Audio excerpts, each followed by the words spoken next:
ஜெபம் பண்ண கடவோம். அருள்நாதர் நாமமதில் ஒரு மனமாய் உருகி தொழுகின்ற நேரம் எல்லாம் எழுந்தருள்வார் நடுவில். நாம் தொழுகின்ற நேரம் எல்லாம் எழுந்தருள்வார் நடுவில். மகிமையின் ஆலயத்தை மகிமையினால் நிறைய பண்ணுவேன். உம்முடைய வீட்டின் நன்மையினால் நாங்கள் திருப்தியாவோம். ஆண்டவரே, நீர் தந்த இந்த நல்ல மகிமையான ஆலயத்திற்காக நாங்கள் உம்மை நன்றியோடு துதிக்கிறோம், ஸ்தோத்திரிக்கிறோம். மனமகிழ்ச்சி நிறைந்த இந்த நாளிலே நாங்கள் கூடி உம்மை ஆராதனை செய்வதற்கு கர்த்தர் தந்த வாய்ப்பிற்காக ஸ்தோத்திரம் செலுத்துகிறோம். இந்த ஆலயத்தின் பிரதிஷ்டை விழாவிற்காய் மகிழ்ச்சியோடு நாங்கள் உம்மை துதிக்கிறோம் தகப்பனே. ஆண்டவரே, நாங்கள் உம்மை ஆராதனை செய்வதற்கு, உம்மை போற்றுவதற்கு, மகிமைப்படுத்துவதற்கு எங்களுக்கு நல்ல ஆலயத்தை தந்தீரே, உமக்கு ஸ்தோத்திரம் செலுத்துகிறோம். நீர் இந்த இடத்திலே வாசம் செய்கிறீர். இதன் மூலமாய் நாங்கள் அநேக நன்மைகளை பெற்றுக்கொண்டோம். நன்றி செலுத்துகிறோம் தகப்பனே. இந்த பிரதிஷ்டை ஆராதனைக்காய் ஸ்தோத்திரம். அற்புதங்களை தொடர்ந்து ஒவ்வொருவர் குடும்பங்களிலும் செய்வீராக. ஆரம்பம் முதல் முடிவு மட்டும் தேவ பிரசன்னம் எங்களோடு கூட இடைபட வேண்டும் என்று சொல்லி ஜெபிக்கிறோம். இயேசு கிறிஸ்துவின் மூலம் வேண்டிக் கொள்கிறோம் நல்ல பிதாவே, ஆமேன். ஆராதனைக்கு ஆரம்பமாக நம் யாவரும் எழுந்து நின்று கீதங்களும் கீர்த்தனைகளும் 18, கிறிஸ்தவ கீர்த்தனை 11, வந்தனம் வந்தனமே என்ற பாடலை பாடுவோம். கீதங்களும் கீர்த்தனைகளும் 18.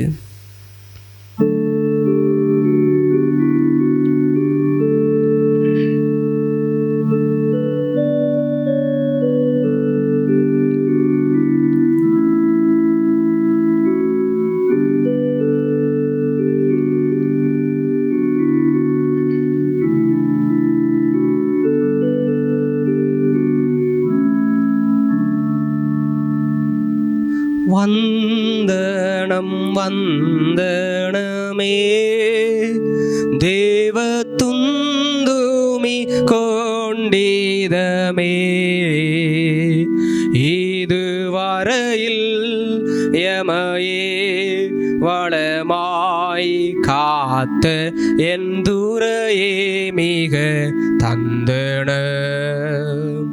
சந்ததம் சந்ததமே எங்கள் தாகு நன்றி அடையாளமே.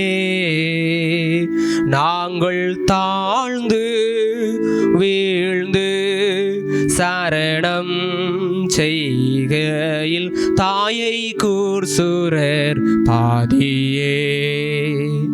சர்வவியாபகமோ எமை சார்ந்து தற்காத்ததுவே. எங்கள் சுவாமி பணிவாய் நேமி துதி புகழ் தந்தனமே நீதமே. சர்வ வல்ல பாமதும் எமை தாங்கினதும் பெரிதே. சத்ய சருவே சுரணே கிருபாகரணே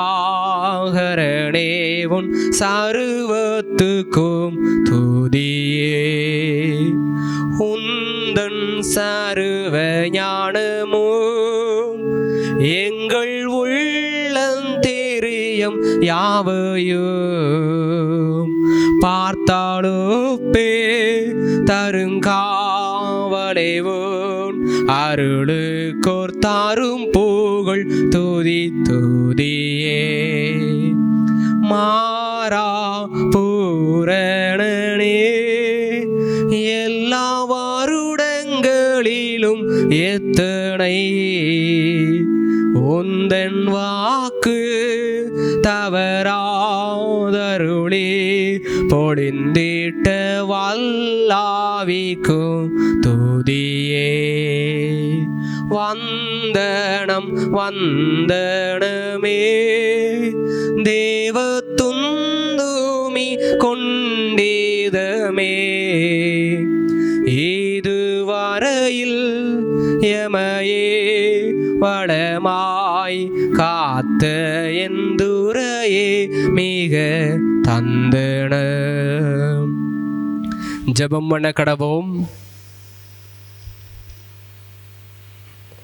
மனம் திரும்புங்கள், பரலோக ராஜ்யம் சமீபமாய் இருக்கிறது. நீங்களே தேவனுடைய ஆலயமாய் இருக்கிறீர்கள் என்றும் தேவனுடைய ஆவி உங்களில் வாசமாய் இருக்கிறது என்றும் அறியாதிருக்கிறீர்களா? ஒருவன் தேவனுடைய ஆலயத்தை கெடுத்தால் தேவன் அவனை கெடுப்பார். நம்மை நாம் சோதித்து ஆராய்ந்து பார்த்து ஆண்டவருடைய சமூகத்தில் சேருவோமாக. கர்த்தாவே, ஜீவனுள்ள ஒருவனும் உமக்கு முன்பாக நீதிமான் அல்லாததினாலே அடியினை நியாயம் தீர்க்க பிரவேசியாதேயும். பொதுவான பாவ அறிக்கை ஜெபத்தை நாம் யாவரும் சேர்ந்து ஏறெடுப்போம். சர்வ வல்லமையும் மிகுந்த இரக்கமுள்ள பிதாவே, தப்பிப்போன ஆடுகளைப் போல நாங்கள் உம்முடைய வழிகளை விட்டு வழுவி இழைந்து போனோம். இருதயத்தின் யோசனைகளுக்கும் விருப்பங்களுக்கும் மிகவும் இணங்கி நடந்தோம். இந்த பரிசுத்த கற்பனைகளுக்கு விரோதமாய் குற்றம் செய்தோம். செய்யத்தக்கவைகளை செய்யாமல் செய்தகாதவைகளை செய்து வந்தோம். எங்களுக்கு சுகமே இல்லை. ஆனாலும் ஆண்டவரே, தேவரீர் எங்கள் கர்த்தராகிய இயேசு கிறிஸ்துவின் மூலமாய் மனிதருக்கு அளிச்சத வாக்குத்தத்தலின்படியே நிர்பாக்கியமுள்ள குற்றவாளியை எங்களுக்கு இறங்கும். தப்பிதங்களை அறிக்கின்ற எங்கள் மேல் பொறுமையாயிரும். பாவத்து நிமித்தம் துக்கபடிகளை சீர்படுத்தும். மிகவும் இரக்கமுள்ள பிதாவே, உம்முடைய பரிசுத்த நாமத்திற்கு மகிமை உண்டாகும்படி நாங்கள் இனி தேவ பக்தியும் நீதியும் தெளிந்த புத்துளிராய் நடந்து வர இயேசு கிறிஸ்துவின் கிருபை செய்தருளும். ஆமேன். நம்முடைய கர்த்தராகிய இயேசு கிறிஸ்துவின் பிதாவாய் இருக்கிற சர்வ வல்லமையுள்ள தேவன் பாவியின் மரணத்தை விரும்பாமல் அவன் தன் பாவத்தை விட்டு திரும்பி பிழைப்பதை விரும்பி பாவத்து நிமித்தம் துக்கப்படுகிற தமது ஜனத்திற்கு பாவ மோசனத்தையும் மன்னிப்பையும் கூறி அறிவிக்க தம்முடைய பணிவிடைக்காரருக்கு அதிகாரத்தையும் கட்டளையும் அருளி செய்திருக்கிறார். மெய்யாய் மனம் திரும்பி தமது பரிசுத்த சுவிசேஷத்தை உண்மையாய் விசுவாசிக்கிற யாவருக்கும் அவர் பாவங்களை மன்னித்து விமோசனம் செய்கிறார். ஆகையால் கடைசியிலே அவருடைய நித்தியானத்தில் சேரத்தக்கதாய் தினத்திலும் செய்கிறதற்கு பிரியமாய் இருக்கவும் இனி உயிரோடு இருக்கும் நாளெல்லாம் ஆசில்லாமல் பரிசுத்தமுள்ளவர்களாய் நடக்கவும் அவர் நமக்கு மெய்யான மனம் திரும்புதலையும் தம்முடைய பரிசுத்த ஆவியும் அருளி செய்ய வேண்டும் என்று நம்முடைய கர்த்தராகிய இயேசு கிறிஸ்துவின் மூலமாய் அவரை வேண்டிக் கொள்ள கடவோம். ஆமேன். பரமண்டலங்களில் இருக்கிற எங்கள் பிதாவே, உம்முடைய நாமம் பரிசுத்தப்படுவதாக, உம்முடைய ராஜ்யம் வருவதாக, உம்முடைய சித்தம் பரமண்டலத்திலே செய்யப்படுவது போல பூமியிலேயும் செய்யப்படுவதாக. அன்றல் அப்பத்தை எங்களுக்கு இன்று தாரும். எங்களுக்கு விரோதமாய் குற்றம் சொல்லுக்கு நாங்கள் மன்னிக்கிறது போல குற்றங்களை எங்களுக்கு மன்னியும். எங்கள் சோதனைக்குள் பிரவேசிக்க பண்ணாமல் தீமை எங்களை ரட்சித்துக் கொள்ளும். ராஜ்யமும் வல்லமையும் மகிமையும் என்னென்னைக்கும் உடையவைகளே. ஆமேன். ஆண்டவரே, எங்கள் உதடுகளை திறந்தருளும். அப்பொழுது எங்கள் வாயுமுடைய புகழை அறிவிக்கும். தேவனை எங்களை ரட்சிக்க விரைவாய் வாரும். ஆண்டவரே, எங்களுக்கு சகாயம் செய்விரியும். எழுந்து நிற்போம். பிதாவுக்கும் குமாரனுக்கும் பரிசுத்த ஆவிக்கும் மகிமை உண்டாவதாக. ஆதிலும் இப்பொழுதுமான சதா காலங்களிலும் மகிமை உண்டாவதாக. ஆமேன். கர்த்தரை துதியுங்கள். கர்த்தருடைய நாமம் துதிக்கப்படுவதாக. யாம் யாவரும் நின்றபடியே 3 வாலிபரின் கீதத்தை பாடுவோம். கீதங்களும் கீர்த்தனைகளும் 371வது பாடல். கர்த்தர் சிருஷ்டித்த சகல சிருஷ்டிகளே. 371வது பாடல்.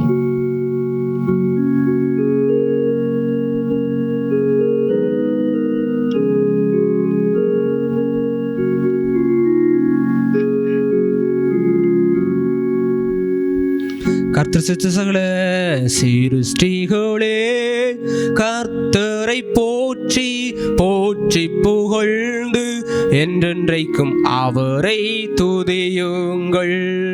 வானங்களே, கர்த்தரை போற்றி போற்றி புகழ்ந்து என்றென்றைக்கும் அவரை துதியுங்கள். மலையே பாணியே, கர்த்தரை போற்றி போற்றி புகழ்ந்து துதியுங்கள். தேவனுடைய தேவனுடைய காற்றுக்களே கர்த்தரை போற்றி போற்றி புகழ்ந்து என்றென்றைக்கும் அவரை துதியுங்கள். அக்னியே உஷ்ணமே கர்த்தரை போற்றி போற்றி புகழ்ந்து என்றென்றைக்கும் அவரை துதியுங்கள்.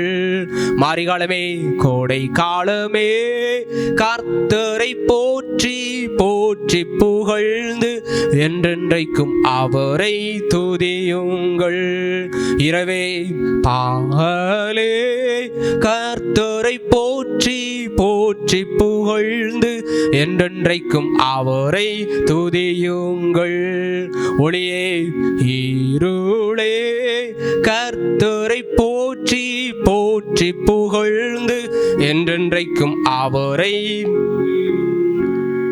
மின்னல்களே மேகங்களே கர்த்தரை போற்றி போற்றி புகழ்ந்து என்றென்றைக்கும் அவரை துதியுங்கள். மலைகளே குன்றுகளே கர்த்தரை போற்றி போற்றி புகழ்ந்து என்றென்றைக்கும் அவரை துதியுங்கள். பூமியின் மலைத்தலும் எல்லாம் தாவரங்களே கர்த்தரை போற்றி போற்றி புகழ்ந்து என்றென்றைக்கும் அவரை துதியுங்கள். ஆகாயத்து சகல பறவைகளே கர்த்தரை போற்றி போற்றி புகழ்ந்து என்றென்றைக்கும் அவரை துதியுங்கள். காட்டு மிருகங்களே நாட்டு மிருகங்களே கர்த்தரை போற்றி போற்றி புகழ்ந்து என்றென்றைக்கும் அவரை துதியுங்கள். மனு மக்களே கர்த்தரை போற்றி போற்றி புகழ்ந்து என்றென்றைக்கும் அவரை துதியுங்கள். கர்த்தரின் ஊழியக்காரரே கர்த்தரை போற்றி போற்றி புகழ்ந்து என்றென்றைக்கும் அவரை துதியுங்கள். நீதிமான்கள் ஆவிகளே ஆத்துமாக்களே கர்த்தரை போற்றி போற்றி புகழ்ந்து என்றென்றைக்கும் அவரை துதியுங்கள். பரிசுத்தம் தாழ்மையில் இருதயமுடைய மனிதர்களே கர்த்தரை போற்றி போற்றி புகழ்ந்து என்றென்றைக்கும் துதியுங்கள். பிதாவுக்கும் குமாரனுக்கும் பரிசுத்த ஆவிக்கும் மகிமை உண்டாவதாக. ஆதியிலும் இப்பொழுதும் எப்பொழுதுமான சதாகாலங்களிலும் மகிமை உண்டாவதாக. ஆமென். தயவுசெய்து அமருங்கள். வேத பகுதிகள் வாசிக்க கேட்போம்.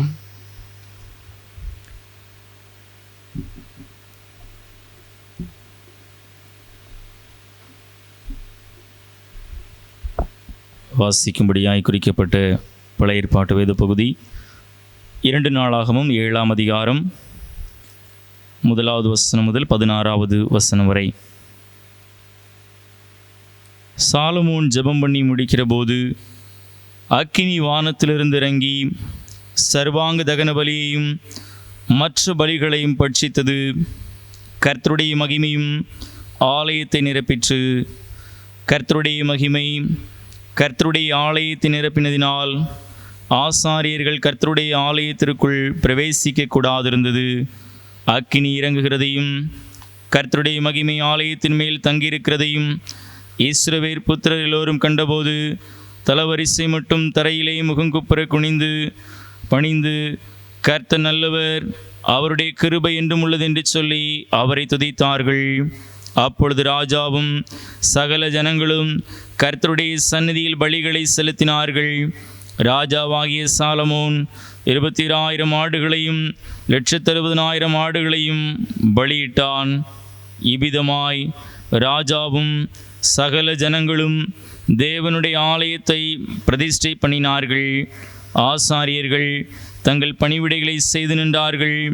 தாவீது ராஜா லேவியரை கொண்டு கர்த்தருடைய கிருபை என்றும் உள்ளது என்று அவரை துதித்து பாடும்படியாக செய்வித்த கர்த்தரின் கீத வாக்கியங்களை அவர்களும் வாசித்து சேவித்து நின்றார்கள். ஆசாரியர்கள் அவர்களுக்கு எதிராக நின்று பூரிகைகளை ஊதினார்கள். இஸ்ரவேல் எல்லோரும் நின்று கொண்டிருந்தார்கள்.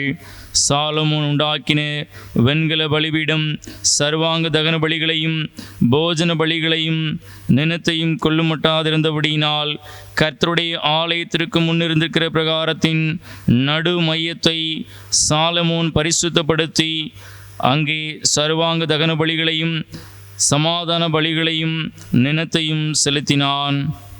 அக்காலத்திலே தானே சாலமோனும் ஆமாத்தின் எல்லையிலிருந்து எகிப்தின் நதி மட்டும் வந்து அவனோடே கூட இருந்த மகா பெரிய கூட்டமாகிய இஸ்ரவேல் அனைத்தையும் 7 நாளளவும் பண்டிகையை ஆசரித்து 8ஆம் நாளை விசேஷித்த ஆசரிப்பு நாளாய் கொண்டாடினார்கள்.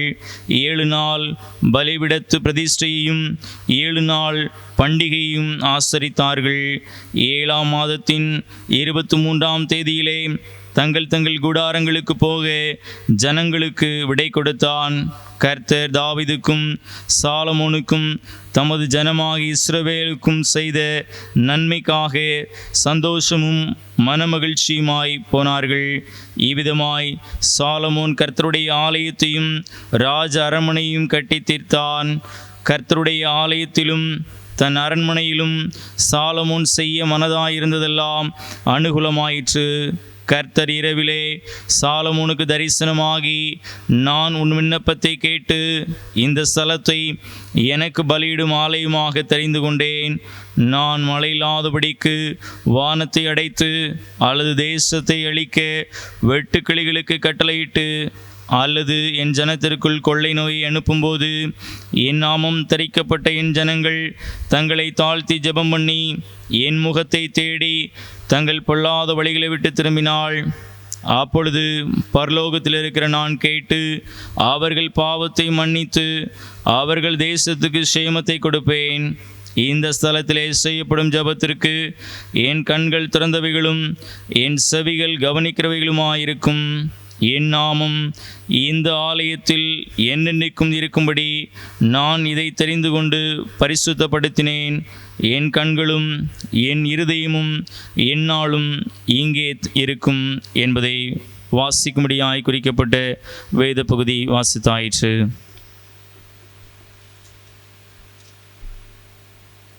படிக்கும்படியாக குறிக்கப்பட்ட 2ஆம் திருமறை பாடம் பரிசுத்த லூக்கா என்பவர் எழுதின சுவிசேஷம் 13ஆம் அதிகாரம் 10ஆம் வசனம் முதல் 13ஆம் வசனங்கள் வரை. பரிசுத்த லூக்கா 13ஆம் அதிகாரம் 10ஆம் வசனம் முதல் 13ஆம் வசனங்கள் வரை. ஒரு ஓய்வு நாளில் இயேசு ஜெபாலயத்தில் போதகம் பண்ணி கொண்டிருந்தார். அப்பொழுது 18 வருஷமாய் பலவீனப்படுத்தும் ஆவியை கொண்ட ஒரு ஸ்திரீ அங்கே இருந்தாள். அவள் எவ்வளவும் நிமிரக்கூடாத கூனியாயிருந்தாள். இயேசு அவளை கண்டு தம்மிடத்தில் அழைத்து, ஸ்திரீயே, உன் பலவீனத்தினின்று விடுதலையாக்கப்பட்டாய் என்று சொல்லி அவள் மேல் தமது கைகளை வைத்தார்.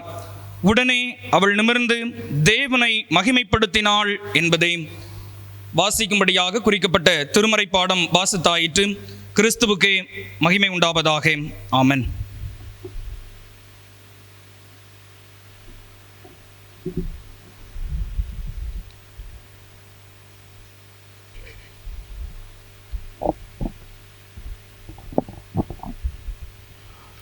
கிறிஸ்துவுக்குள் பிரியமானவர்களே, இயேசு கிறிஸ்துவின் நாமத்தினாலே இந்த பிரதிஷ்டை ஆராதனைக்காக ஆண்டவரை ஸ்தோத்திரிக்கிறேன். உங்களுக்கு அன்பில் வாழ்த்துக்களையும் வணக்கத்தையும் தெரிவித்துக் கொள்கிறேன். இந்த பண்டிகை நாளை கர்த்தர் ஆசீர்வதிப்பாராக. பொதுவாக தமிழிலே ஒரு பழமொழி சொல்வதுண்டு, ஆலயமில்லாத கிராமத்திலே குடியிருக்க வேண்டாம் என்று சொல்லி, ஆலயமில்லாத கிராமத்திலே குடியிருக்கக்கூடாது என்று சொல்லி. ஆம் பிரியமானவர்களே, ஆண்டவர் கிருபையாக இந்த ஆலயத்தை நமக்கு தந்திருக்கிறார். ஆண்டவரை ஆராதனை செய்யும்படியாக, நம்முடைய ஜெப விண்ணப்பங்களை ஆண்டுடைய சமூகத்தில் ஏறெடுக்கும்படியாக ஆண்டவர் நமக்கு பெரிய காரியங்களை செய்திருக்கிறார். வேதம் சொல்லுகிறபடி நாம் இது நிமித்தம் மகிழ்ந்திருக்கிறோம் என்று வேதம் சொல்லுகிறது. ஆனபடியினால் இந்த ஆலயத்தை நேசிப்போம். கர்த்தர் நம்மை ஆசீர்வதிப்பாராக. இந்த 9வது ஆலய பிரதிஷ்டைக்காக நான் ஆண்டவரை ஸ்தோத்திரிக்கிறேன். இந்த பண்டிகை நாளிலும் இந்த பேரிடர் நாட்களாக இருப்பதினாலே நாம் ஆலயத்திற்கு வந்து ஆராதனையிலே நீங்கள் கலந்து கொள்ள முடியவில்லை. ஆனால் நீங்கள் வீட்டிலிருந்தே இந்த ஆராதனையிலே கலந்து கொள்வதை ஆண்டவர் உதவி செய்தபடியால் ஆண்டவருக்கு நன்றி செலுத்துகிறேன். இந்த பண்டிகை நாளிலே ஆலயம் திறந்திருக்கும். ஆகவே நீங்கள் தனித்தனியாகவோ அல்லவென்றால் குடும்பமாகவோ நீங்கள் ஆலயத்திற்கு வந்து ஜெபித்து விட்டு கடந்து செல்லுங்கள். உங்களில் நேர்ச்சை காணிக்கைகளை நீங்கள் முன்பாக செலுத்த உங்களை அன்போடு கேட்டுக்கொள்ளுகிறேன். ஆண்டவருடைய வார்த்தைக்கு நேராய் நாம் கடந்து செல்லுவோம். ஆகாய் தீர்க்கதரிசியின் புத்தகம் 2ஆம் அதிகாரம் 7ஆம் வசனம் இப்படியாய் சொல்லுகிறது, மகிமையின் ஆலயத்தை மகிமையினால் நிறைய பண்ணுவேன் என்று சொல்லி. பிரியமானவர்களே, ஜிம் என்கிற ஒரு குட்டி பையன் இருந்தான். அவனுக்கு அப்பாவும் கிடையாது, அம்மாவும் கிடையாது. அவனுக்கு ஆலயத்திற்கு செல்வது என்பதும் தெரியாது. அவன் தொழில் என்னவென்றால் அதிகாலையில் எழுந்து இந்த செய்தித்தாள்களை எடுத்து சென்று ஒவ்வொரு வீட்டிற்கும் போடுவான். பேப்பர் பாய். அதில் கிடைக்கிற கொஞ்ச வருமானத்தை வைத்து அவன் வாழ்ந்து வந்தான். அவனுக்கு சரியான ஆடைகள் கிடையாது. தெரு ஓரத்திலே அவன் தங்கியிருந்தான். சரியான வீடு கிடையாது. ஆனபடியினால் ஞாயிற்றுக்கிழமை ஆராதனையிலே அவன் கலந்து கொள்வது கிடையாது. ஒருவேளை என்னை எல்லாரும் தவறாய் நினைத்து விடுவார்களோ, ஏளனமாய் பார்ப்பார்களோ என்று சொல்லி அவன் கலந்து கொள்வது கிடையாது. ஆனால் அவன் ஒரு காரியத்தை செய்வான். தினந்தோறும் மாலை வேளையிலே நேராக ஆலயத்திற்குள்ளாய் கடந்து செல்லுவான். ஆலயம் திறந்திருக்கும்.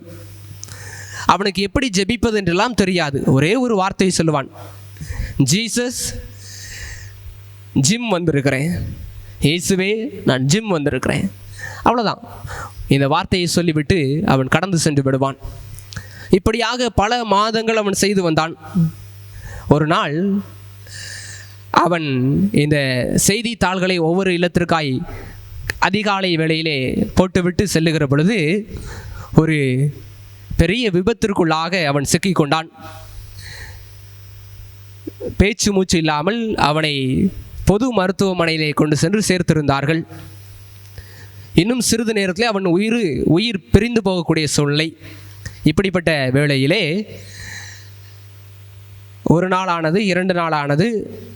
அவன் உயிருக்காக போராடி கொண்டிருந்த வேளையிலே ஒரு நாள் மாலை வேளையிலே திடீரென்று அவன் அந்த மருத்துவமனையிலே ஒரு பெரிய வெளிச்சம் பிரகாசித்தது. அவனை சேர்த்திருந்த அந்த அறையிலே ஒரு சத்தம் வந்தது, ஜிம், நான் இயேசு வந்திருக்கிறேன். ஜிம், நான் இயேசு வந்திருக்கிறேன். அவ்வளோதான். அவனுடைய கட்டுகள் எல்லாம் அறுக்கப்பட்டு போனது. அவன் புத்துயிர் பெற்றவனாக, சரீரத்திலே புது தெம்பு வந்தவனாக எழுந்திருந்தான். மகிழ்ச்சியோடு அவன் ஓடி சென்றான். ஆம் பிரியமானவர்களே, ஆண்டவரை நாம் தேடுகிற பொழுது ஆண்டவர் நம்மை தேடி வருகிறார். ஆண்டவரை நாம் தேடுகிற பொழுது ஆண்டவர் நம்மை தேடுகிறார். இந்த ஆலயத்திலே நம் ஆண்டவரை தேடுகிறோம். இந்த ஆலயத்திலே நம் ஆண்டவரை ஆராதனை செய்கிறோம். இந்த ஆலயத்திலே நம் ஆண்டவரை மகிமைப்படுத்துகிறோம். ஆண்டவர் மகிமைப்படுகிறார். நாம் எப்படி ஆண்டவருடைய ஆலயத்திற்கு வருகிறோமோ அதை ஆண்டவர் கவனித்து பார்க்கிறார். முதலாவதாக சாலமோன் என்கிற அரசன் ஆண்டவருக்கு ஒரு பெரிய தேவாலயம் கட்டினான். நாம் பாடமாக வாசிக்க கேட்டோம். 2 நாளாகமத்திலே அதை பார்க்கலாம். ஒரு பெரிய தேவாலயம், பொன்னும் ரத்தினங்களும் நவரத்தினங்களும் வைத்து பார்த்து பார்த்து கட்டிய ஒரு பெரிய தேவாலயம். அங்கே ஒரு பெரிய நீண்ட ஜெபமும் இருக்கும். இந்த ஆலயத்தில் வந்து யாரெல்லாம் ஜெபிக்கிறார் அத்தனை ஜெபங்களையும் கேளும் ஆண்டவரே என்று சொல்லி சாலமோன் ஜெபித்து கொண்டே இருப்பான். அதற்கு முன்பாக சாலமோனுடைய தகப்பனாகிய தாவீது என்கிற அரசனுக்கு ஒரு பெரிய ஆசை இருந்தது. 2 சாமுவேல் 7ஆம் அதிகாரம் 2ஆம் வசனத்திலே நாம் அதை பார்க்கலாம். நானோ கேதுரு மரத்தினால் செய்த இந்த வீட்டிலே குடியிருக்கிறேன். ஆனால் தேவனுடைய உடன்படிக்கை பெட்டியோ கூடாரங்களின் நடுவிலே இருக்கிறது, திரைச்சிலையின் நடுவிலே இருக்கிறது. அதற்காக ஒரு ஆலயத்தை கட்ட வேண்டும் என்று சொல்லி தாவீது ராஜா விரும்பினான். ஆனால் அந்த ஆசை சாலமோனுக்கு அது நிறைவேறினது. சாலமோனால் மிக பிரம்மாண்டமாக கட்டப்பட்ட இந்த பெரிய தேவாலயம், பார்த்து பார்த்து செய்து கட்டிய தேவாலயம், 7 ஆண்டுகள் மிகவும் பிரயாசப்பட்டு அவனுடைய எல்லா ராஜ்யத்தின் அநேக சொத்துக்களை சேர்த்து வைத்து அதன் மூலமாய் கட்டிய தேவாலயம். ஆனால் கிறிஸ்துவுக்கு முன்பாக 586 வருடம் நேபுகாத் நேச்சார் என்கிற பாபிலோன் அரசனால் முழுவதும் இடிக்கப்பட்டு போனது. காரணம் என்னவென்றால், அவன் நினைத்தான், பாபிலோன் அரசன் ஒரு கல்லிற்கும் இன்னொரு கல்லுக்கும் இடையிலே தங்கங்களை வைத்திருப்பான், அல்லவென்றால் முத்துக்களை வைத்திருப்பான் என்று சொல்லி ஒரு கல்லின் மேல் இன்னொரு கல் இல்லாதபடிக்கு அவ்வளத்தையும் எல்லாவற்றையும் இடித்து போட்டு விட்டான். பின்பாக இரண்டாவது மீண்டுமாய் ஒரு தேவாலயம் கட்டப்பட்டது அதே இடத்திலே. இரண்டாம் ஆலயம் எஸ்ரா, நெகேமியா, இன்னும் இந்த எருபாகேல் போன்ற அநேகரால் அது இணைந்து கட்டப்பட்டது. அந்த ஆலயமும் அது இடிக்கப்பட்டு போயிட்டு இப்பொழுது அந்த இடத்திலே டூம் ஆஃப் த ராக் என்கிற ஒரு மசூதி இருக்கிறது. இஸ்ரவேல் தேசத்திற்கு நீங்கள் கடந்து சென்றால் சாலமோன் கட்டின அந்த இடத்திலே இந்த மசூதியை தான் நான் பார்க்க முடியும். ஆனால் அதன் அருகிலே ஒரு சுவர் இருக்கிறது. அது சாலமோனால் கட்டப்பட்ட தேவாலயத்தின் மீந்திய பகுதி என்று சொல்லுகிறார்கள்.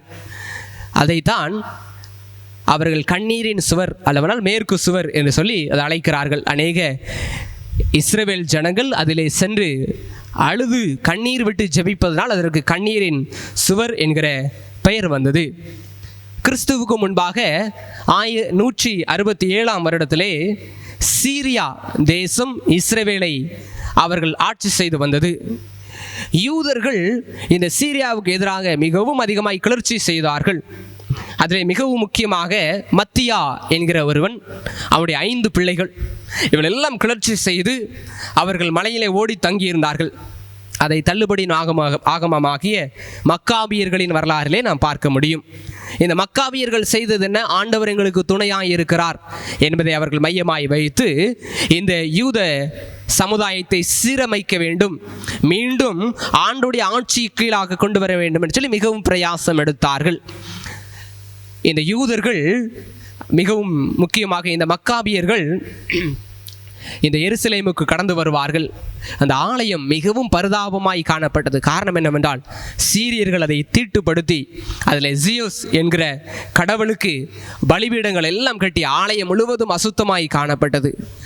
இந்த மக்காபியர்கள் ஒரு போரிலே வெற்றி செய்து எருசலேமை தங்களுடைய ஆளுகை கீழே கொண்டு வந்து இந்த ஆலயத்தை சரி செய்ய ஆரம்பித்தார்கள். முதலாவது அவர்கள் செய்த காரியம் என்னவென்றால், இந்த குத்து விளக்கை வைத்து அதிலே எண்ணெயை ஊற்றி அதை நெருப்பை பற்ற வைத்து இந்த விளக்கு அணையக்கூடாது, எப்பொழுதும் ஆலயத்தில் விளக்கு எரிய வேண்டும் என்கிற ஆண்டவரின் கட்டளையை லேவியராமத்திலே 24 அதிகாரம் 1 வசனம் 2 வசனத்தை பார்க்கலாம். விளக்கு அணையாதிருப்பதாக என்ற வார்த்தையின்படியாக அங்கே இருந்த குத்து விளக்கை எடுத்து அதை வைத்து அவர்கள் இந்த விளக்கை ஏற்ற ஆரம்பித்தார்கள். ஆனால் பாருங்க, அவரிடத்தில் இருந்தது ஒரு நாள் அளவிற்கு ஊற்றி வைக்கக்கூடிய ஒலிவ எண்ணெய் மாத்திரம்தான் இருந்தது. அவரிடத்தில் இருந்த எண்ணெய் ஒரு நாள் மாத்திரம்தான் அந்த விளக்கு எரியும், அடுத்த நாளே அதை அணைந்து விடும். அவரிடத்தில் ஒலிவ எண்ணெயோ இல்லை. ஆனால் ஒரு பெரிய ஆச்சரியம் என்னவென்றால், தங்களிடத்தில் இருந்த விளக்கு எண்ணெயை அந்த ஒலிவ எண்ணெயை ஊற்றி அந்த விளக்கை பற்ற வைத்த பொழுது அது இவர்கள் 8 நாள் அளவும் அந்த ஆலயத்தை சுத்தம் செய்தார்கள், சரி செய்தார்கள், அதுவரையும் அணையாமல் எரிந்து கொண்டிருந்தது. 8வது நாளிலே புதிய ஒலிவ எண்ணெய் கொண்டு வந்து அதை ஊற்றும் வரையும் அந்த எண்ணெய் குறைந்து போகவே இல்லை. அதைத்தான் இவர்கள் ஹனுக்கா என்கிற பண்டிகையாக எருசலேமிலே இன்றும் கொண்டாடி கொண்டிருக்கிறார்கள். ஹனுக்கா என்பது ஃபீஸ்ட் ஆஃப் டெடிகேஷன், அதாவது ஆலயத்தை பிரதிஷ்டை செய்வது, மறு பிரதிஷ்டை. இந்த ஆலயத்தை மீண்டுமாக பிரதிஷ்டை செய்ததை இந்த மக்காபியர்கள் கொண்டாடினார்கள். அதைத்தான் இன்றும் அவர்கள் கொண்டாடி வருகிறார்கள். பிரியமானவர்களே, இரண்டாவதாக இந்த ஆலயம் என்பது அது எல்லா ஜனங்களுக்கும் ஜெப வீடு என்று அழைக்கப்படுகிறது. எல்லா ஜனங்களுக்கும், சகல ஜனங்களுக்கும் ஜெப வீடு ஆகும். ஆம் பிரியமானவர்களே, ஆண்டவர் அதைத்தான் சொல்லுகிறார். இயேசு கிறிஸ்து சொல்லுகிறார், இது சகல ஜனங்களுக்கும் ஜெப வீடு.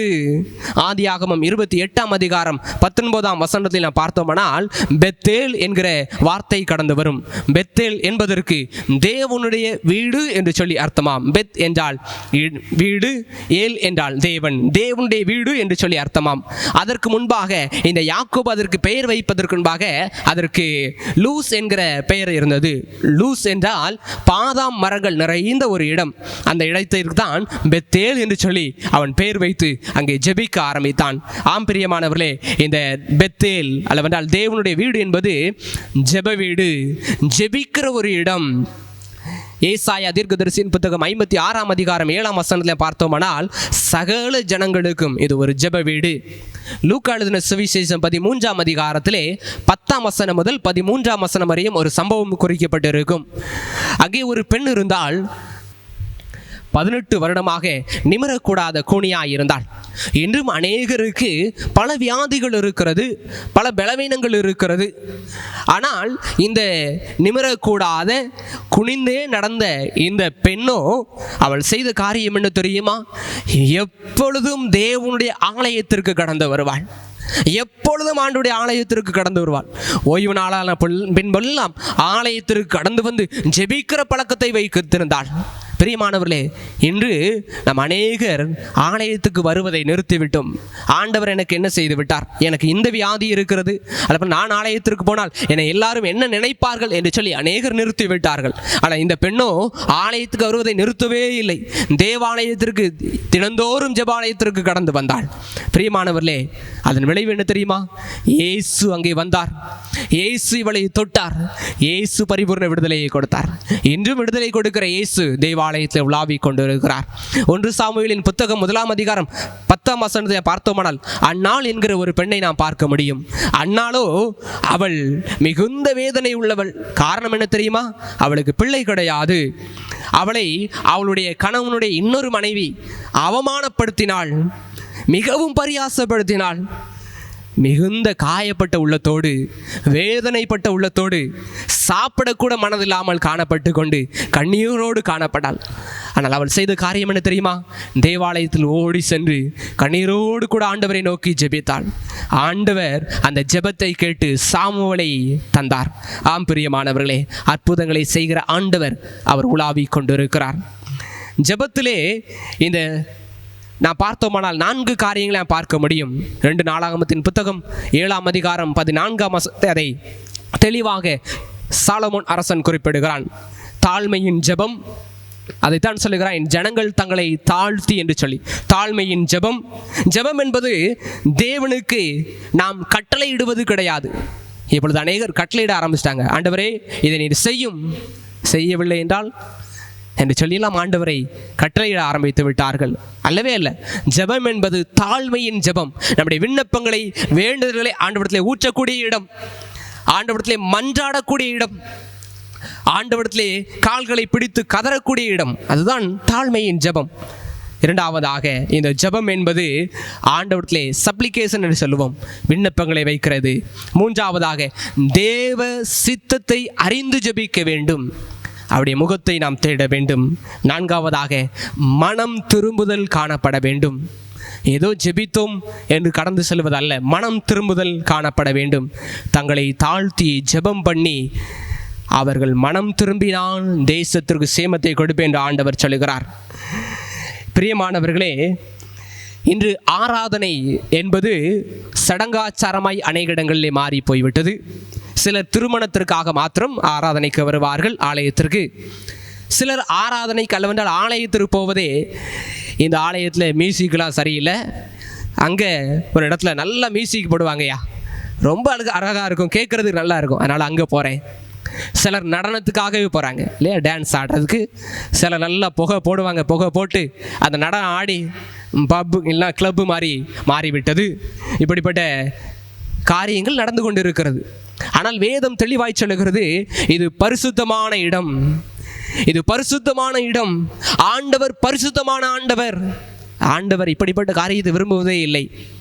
நடனத்தோடு ஆராதிக்க வேண்டும், ஆனால் ஒழுங்கும் கிரவுமாய் இருக்க வேண்டும். நடனத்தை செய்வதற்காக ஆராதனை அல்ல, நடனம் ஆடுவதற்கு ஆராதனை அல்ல. அதை நாம் எச்சரிக்கையோடு காணப்பட வேண்டும். Ask not what you want God to do for you. அதாவது ஆண்டவர் உனக்கு என்ன செய்ய வேண்டும் என்று சொல்லி ஆண்டவரத்தை கேட்காதே, but ask God what you can do for God and for the kingdom of God. நீ ஆண்டவருக்காக, ஆண்டவரின் அரசாட்சிக்காக என்ன செய்ய முடியும் என்று சொல்லி நீயே சோதித்து பார். ஆண்டவருக்காக நான் என்ன செய்திருக்கிறேன்? ஆண்டவர் எனக்கு எத்தனையோ அற்புதங்களை செய்திருக்கிறார். நிற்பதும் நிர்மூலமாகாதிருப்பதும் தேவனுடைய கிருபை. ஆண்டவர் அநேக ஆசீர்வாதங்களை, அற்புதங்களை செய்து கொண்டிருக்க, நான் ஆண்டவருக்கு என்ன செய்திருக்கிறேன்? ஒன்றும் செய்யவில்லையே. யோசித்து பார்க்க அழைக்கப்படுகிறோம். கிறிஸ்துவுக்கு பின்பாக 1592 முதல் 97 வருடம் வரை ஒரு மிகப்பெரிய போர் நடந்தது. ஜப்பானியர்கள் கொரியா தேசத்தை அவர்கள் பிடித்தார்கள். இராணுவம் சுற்றி வளைத்தது. இந்த கொரிய தேசம் ஜப்பானின் ஆட்சிக்கு கீழாகி வந்த பிறகு இந்த ஜப்பானியர்கள் அங்கே இருந்த அநேகரை அடிமைப்படுத்தினார்கள். மிகவும் முக்கியமாக போதகர்களை கைது செய்து கேவலமாய் நடத்தினார்கள். ஆலயங்கள் மூடப்பட்டது. ஒரு ஆராதனையும் கிடையாது. ஜனங்கள் எல்லாம் தத்தளித்து கொண்டிருந்தார்கள். ஒரு நாள் ஒரு போதகர் அந்த ஜப்பானில் இருந்த ஒரு இராணுவ அதிகாரியை அணுகி, ஐயா, தயவு செய்து ஒரே ஒரு ஆராதனைக்கு வாய்ப்பு கொடுங்கள். நாங்கள் கொஞ்சம் பேர் கூடி எங்களுடைய என்னுடைய ஆலயத்திலே ஆராதனை செய்ய விரும்புகிறோம் என்று சொல்லி கேட்டார். அவர்கள் சிரித்தார்கள். பின்பதாக சரி என்று சொல்லி ஒத்துக்கொண்டார்கள். இந்த செய்தி காட்டுத்தீயாக எல்லா இடத்திலும் பரவியது. இந்த கொரியர்கள் அங்கங்கிருந்து எல்லாரும் சேர்ந்து வந்தார்கள். ஆராதனை ஆரம்பமான உடனே ஒரு பாடலை பாடினார்கள். உம்மண்டை கர்த்தரே நான் சேரட்டும் என்ற பாடலை அவர்கள் பாடினார்கள். இந்த பாடலை பாடிக்கொண்டிருக்கிற பொழுதே இந்த ஜப்பான் இராணுவத்தினர்கள் பின் கதவு வழியாக உள்ளே நுழைந்து ஆங்காங்கே இந்த கெரோசின் மண்ணெண்ணெயை எல்லா இடங்களிலும் ஊற்ற ஆரம்பித்தார்கள். அதை தெரிந்து கொண்ட ஒரு சிலர் தப்பிக்க முயற்சி செய்து வெளியே ஓடினார்கள். ஆனால் பரிதாபம், சுட்டு கொல்லப்பட்டார்கள். உள்ளே இருந்தவர்களுக்கு தெரிந்தது, இனி நாம் உயிர் பிழைப்பது கடினம். ஆகவே அவர்கள் ஒரு பாடலை பாட ஆரம்பித்தார்கள். அட் த கிராஸ் வேர் ஐ சா த லைட், சிலுவை அண்டையில் நம்பி வந்து நிற்கையில் என்கிற பாடலை அவர்கள் பாட ஆரம்பித்தார்கள். சிலுவை அண்டையில் நம்பி வந்து நிற்கையில் பாவ பாரமெல்லாம் நீங்கி போயிற்று என்று பாடலை பாடுகிற பொழுது இந்த ஜப்பானியர்கள் அந்த ஆலயத்தை சுற்றிலும் தீயை கொளுத்தினார்கள். உள்ளே இருந்த அத்தனை பேரும் மரித்து போனார்கள். இந்த ஜப்பான் இராணுவம் பின்பாக விலக்கி கொள்ளப்பட்ட பின்பு அதே இடத்திலே ஞாபகார்த்தமாக ஒரு மண்டபத்தை கட்டியிருந்தார்கள். 1972 வருடம், கிட்டத்தட்ட 400 வருடங்களுக்கு பின்பாக இந்த ஜப்பானிலிருந்து ஒரு போதகரும் அவருடைய குழுக்களும் கடந்து சென்று இதை பார்க்க அந்த இடத்திற்கு சென்றிருந்தார்கள். அதை பார்த்த உடனே மிகுந்த வேதனை. அவர் திரும்பி சென்றார். ஜப்பானிலே இதை அறிவித்தார். அங்கே அநேக பணங்களை திரட்டி மீண்டும் கொரியாவுக்கு வந்து இந்த ஞாபகார்த்த இடத்திலே ஒரு பெரிய ஆலயத்தை கட்டினார்கள். அங்கே ஆராதனை ஆரம்பித்தார்கள். இந்த ஆராதனை ஆரம்பிக்கிற பொழுது அவர்கள் எல்லாரும் சேர்ந்து அந்த ஆலயத்திலே ஆராதனை செய்வதற்கு கூடி வந்திருந்தார்கள். ஜப்பானியர்கள், கொரியர்கள் யாவரும் கூடி வந்திருந்து ஆராதனை செய்வதற்கு வந்திருந்த பொழுது 1597 நடந்த அந்த சம்பவத்திற்காக வருத்தப்பட்டு இந்த ஜப்பானியர்கள் மன்னிப்பு கேட்க ஆரம்பித்தார்கள். தயவு செய்து எங்களை மன்னித்து விடுங்கள். ஒருவேளை எங்களுக்கும் அதற்கும் நேரடியாக தொடர்பு இல்லை, ஆனாலும் கூட எங்கள் முன்னோர்கள் இதை செய்து விட்டார்கள், மன்னியுங்கள் என்று கேட்டார்கள். ஆனால் கொரியர்களின் மனக்கசப்பு மாறவே இல்லை. இணைந்து இந்த ஞாபகார்த்தமாக அதே பழைய பாடலை பாட ஆரம்பித்தார்கள். உம்மண்டை கர்த்தரே என்ற பாடலை பாடினார்கள். உம்மண்டை கர்த்தரே நான் சேரட்டும் என்று பாடினார்கள். அப்பொழுதும் அந்த மனக்கசப்பு இந்த கொரியர்களுக்குள் இருந்து கொண்டிருந்தது. இரண்டாவதாக அட் த கிராஸ் சிலுவை அண்டையில் நம்பி வந்து நிற்கையில் என்ற பாடலை பாடுகிற பொழுது இந்த ஜப்பானியர்கள் கொரியர்களின் கரங்களை பிடித்து பாட ஆரம்பித்தார்கள். அவர் உள்ளத்தில் இருந்த மனக்கசப்பெல்லாம் மாறினது. ஆண்டவர் கிரியை செய்ய ஆரம்பித்தார். இந்த ஆலயம் ஒருவேளை அந்த நாட்களிலே அநேகர் மரித்து போனார்கள், ஆனால் இன்றோ எங்களுக்குள் இருக்கிற இந்த மனக்கசப்பெல்லாம் மாற்றி போடும் ஆண்டவரே என்று சொல்லி ஜெபிக்க ஆரம்பித்தார்கள். பரிசுத்த ஆவியானவர் இடைப்பட்டார். அத்தனை மனக்கசப்பு மாறினது. ஆம் பிரியமானவர்களே, இது மனம் திரும்பி மன்னிக்கப்படுகிற ஒரு இடம். இந்த தேவாலயம் ஜெபத்திற்கு பதிலை பெற்றுக்கொள்கிற இடம். இந்த தேவாலயம் அற்புதங்களை பெற்றுக்கொள்கிற இடம். கூனி நிமிரக்கூடாத கூனி அற்புதங்களை பெற்றுக்கொண்டாலே, இதோ இந்த சாமுவேலின் தாயாகி அன்னாள் ஜெபித்த பொழுது அற்புதங்களை பெற்றுக்கொண்டாலே, அதே போல உங்களுக்கும் எனக்கும் ஆண்டவர் அற்புதம் செய்வதற்கு உலாவிக் கொண்டிருக்கிறார். தேவனுடைய ஆலயத்தை நாம் ஜெபிக்கிறதற்காக, ஆண்டவருடைய ஆலயத்திலே கூடி வருவோமானால் ஆண்டவர் நிச்சயமாய் உங்களுடைய வாழ்விலே அற்புதம் செய்வார் என்பதில் எந்த சந்தேகமில்லை. அமர்ந்தபடியே கண்களை மூடி, ஆண்டவரே இந்த நல்ல பிரதிஷ்டை நாளுக்காய் ஸ்தோத்திரம். நாங்கள் எங்களை உமக்கென்று பிரதிஷ்டை செய்து கொள்ள உள்ளங்களிலே பெருமை இருக்குமானால், எங்கள் உள்ளங்களிலே தவறான சிந்தனைகள் இருக்குமானால் எங்களை மன்னிக்கும்படியாய் ஜெபிக்கிறோம். பரிசுத்த பிதாவே, நீர் எங்கள் உள்ளங்களிலே கிரியை செய்வீராக. மனக்கசப்பெல்லாம் மாறி போகட்டும். ஒருவேளை எங்களை காணிக்கையை கொண்டு வருகிற பொழுது சகோதரன் பேரில் எங்களுக்கு குறைவுண்டானால் அதை காணிக்கையை வைத்துவிட்டு சகோதரனோடு ஒப்புரவாகட்டும். பின்பு வந்து அந்த காணிக்கையை செலுத்த என்றபடியாய் ஆண்டவரே நாங்கள் ஒப்புரவாகி ஒருவருக்கொருவர் இணங்கி ஆண்டவரை ஏகோபித்து மகிழ்ச்சியோடு ஜீவிக்க கர்த்தர் கிருபை பாராட்டுவீராக. இயேசு கிறிஸ்துவின் சிந்தை எங்களுக்குள் கடந்து வருவதாக. இந்த மகிமையின் ஆலயத்தினால் நீர் ஆண்டவரே மகிமைப்படுவீராக, ஒவ்வொருவரையும் ஆசீர்வதிப்பீராக என்று சொல்லி ஜெபிக்கிறோம். இயேசுவின் மூலம் வேண்டுகிறோம் நல்ல பிதாவே, ஆமேன். மீண்டும் ஆண்டவருடைய நாமத்திற்கு மகிமையுண்டாக. நம்ம யாவரும் எழுந்து நின்று கீதங்களும் கீர்த்தனைகளும் 394 பாடுவோம். என்னாலுமே துதிப்பாய் என் ஆத்துமாவே, என்னாலுமே துதிப்பாய். அப்பொழுது நம்மையும் நம்முடைய காணிக்கையும் ஆண்டுடைய சமூகத்திலே அர்ப்பணம் செய்வோம். பிரியமானவர்களே, இன்று ஆலயம் திறந்திருக்கும். நீங்கள் குடும்பமாக தனியாக நீங்கள் ஜெபிக்க கடந்து வாருங்கள். அந்த ஜெபித்து விட்டு உடைய காணிக்கைகளை, நேர்ச்சை காணிக்கைகளை ஆலயத்திலே செலுத்த உங்களை அன்போடு கேட்டுக்கொள்கிறேன். எல்லாவற்றிற்கும் மேலாக இந்த பேரிடர் கொரோனா நாட்களிலே நீங்கள் முடிந்தவர்களுக்கு உங்களாலான உதவியை செய்யுங்கள். அதைத்தான் இயேசு சொல்கிறார், இந்த சிறியரில் ஒருவருக்கு எதை செய்தீர்களோ அதை எனக்கு செய்தீர்கள் சொல்லி முடிந்த அளவிற்கு நீங்கள் பிறருக்கு உதவி செய்யுங்கள். கர்த்தர் உங்களை ஆசீர்வதிப்பாராக. 394வது பாடல்.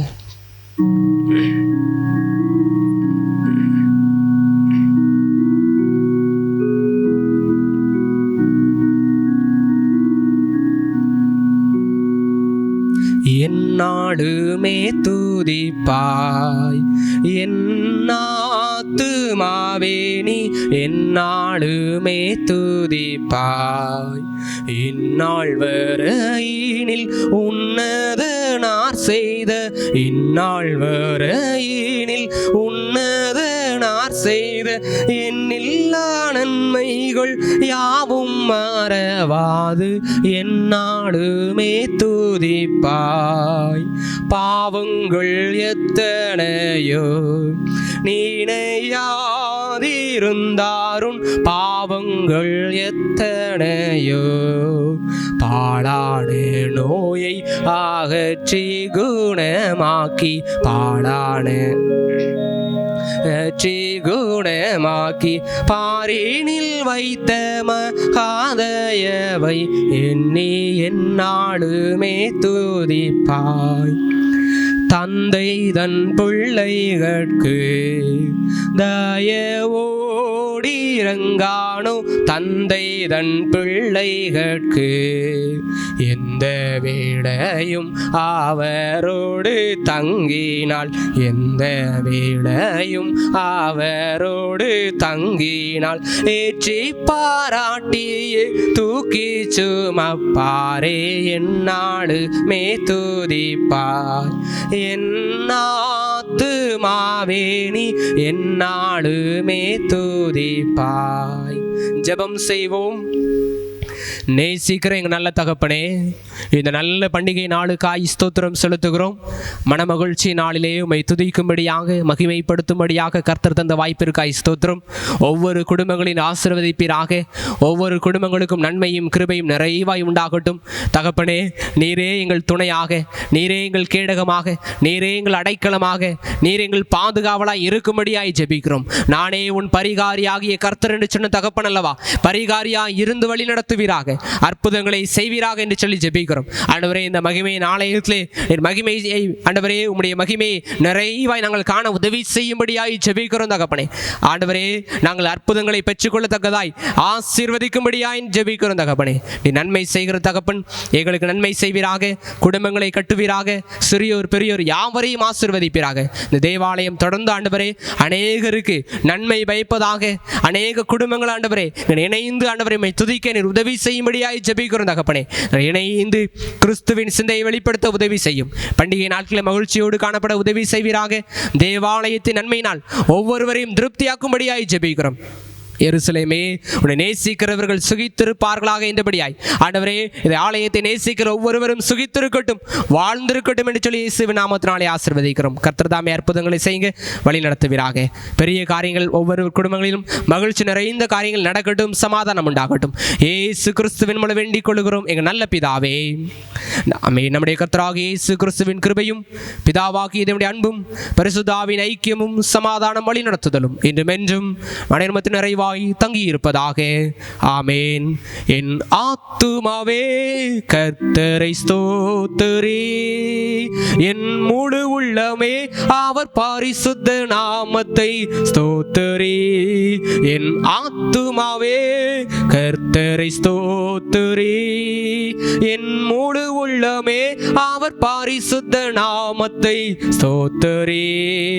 அவர் செய்த சகல உபகாரங்களையும் மறவாதே, அவர் செய்த சகல உபகாரங்களையும் மறவாதே.